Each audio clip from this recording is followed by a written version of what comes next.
নমস্কাৰ জ্ঞান বিকাশ ইউটিউব চেনেললৈ আপোনালোক সকলোকে স্বাগতম জনালোঁ। ভিডিঅ'টি শেষলৈকে চাবলৈ অনুৰোধ থাকিল। আজি আমি পাৰফিউম বা সুগন্ধি কেনেকৈ প্ৰস্তুত কৰা হয় এই বিষয়ে জানিম আহক। আমি 1000 বছৰ পুৰণি পদ্ধতিৰে পাৰফিউম বনোৱা প্ৰক্ৰিয়া বিশদভাৱে জানিম। এই প্ৰক্ৰিয়া ইণ্ডিয়ান পাৰফিউম কেপিটেল নামেৰে জনাজাত কন্নৌজত এতিয়াও দেখা পোৱা যায়। কন্নৌজ উত্তৰ প্ৰদেশৰ এখন চহৰ হয়। এই প্ৰক্ৰিয়াত প্ৰথমে ফুলসমূহ উদ্যানবোৰৰ পৰা সংগ্ৰহ কৰা হয়। সংগ্ৰহ কৰা ফুলবোৰ ৱেইট কৰি ডাঙৰ ডাঙৰ পাত্ৰবোৰত ৰখা হয়। পাত্ৰবোৰত এটা মাত্ৰাত পানী মিহলোৱা হয়। পাত্ৰবোৰত পানী আৰু ফুলৰ অনুপাত বা ৰেচিঅ'টো সঠিকভাৱে দিয়াটোৱেই পাৰফিউম প্ৰস্তুতৰ মূল মন্ত্ৰ। পানী আৰু ফুল দিয়াৰ পাছত পাত্ৰবোৰৰ পৰা ভাপ বা বায়ু ওলাব নোৱাৰাকৈ মাটিৰ এটা প্ৰলেপ দি পাত্ৰৰ মুখনিখন টানকৈ বান্ধি দিয়া হয়।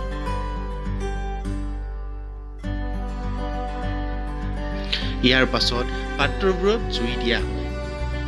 জুই এটা নিৰ্দিষ্ট পৰিমাণে দিয়া হয়, কাৰণ তাপৰ পৰিমাণ যদি কম হয় তেন্তে ভাপৰ সৃষ্টি নহয় আৰু পাৰফিউম আমি কমকৈ পাম, আৰু যদি জুই বেছি হয় তেন্তে পাৰফিউমৰ গুণাগুণ নষ্ট হৈ যায়।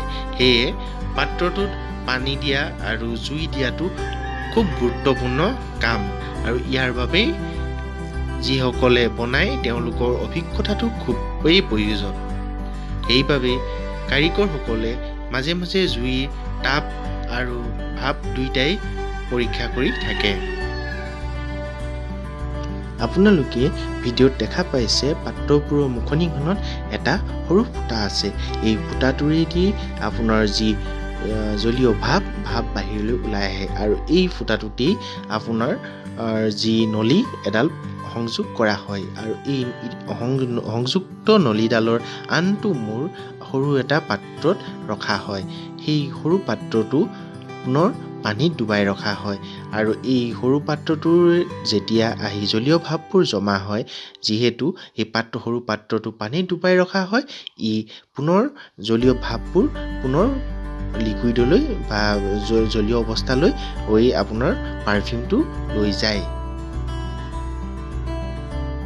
এনেধৰণে পাৰফিউম প্ৰস্তুত কৰিবলৈ কেতিয়াবা এসপ্তাহ বা 10 দিনৰো সময়ৰ প্ৰয়োজন হয়, আৰু এই পদ্ধতিৰে যি পাৰফিউম প্ৰস্তুত হয় সেই পাৰফিউম এলকহল আৰু কেমিকেল ফ্ৰী হয়। কন্নৌজত এতিয়া প্ৰায় 15 বিধতকৈ অধিক পাৰফিউম এনেদৰে প্ৰস্তুত কৰা হয়, আৰু এনেদৰে প্ৰস্তুত হোৱা পাৰফিউমৰ বজাৰ মূল্য 10,000তকৈ অধিক হয়। গতিকে আপোনালোকে যদি এই ভিডিঅ'টো ভাল পাইছে, এই চেনেলটো লাইক আৰু ছাবস্ক্ৰাইব কৰিব। ধন্যবাদ।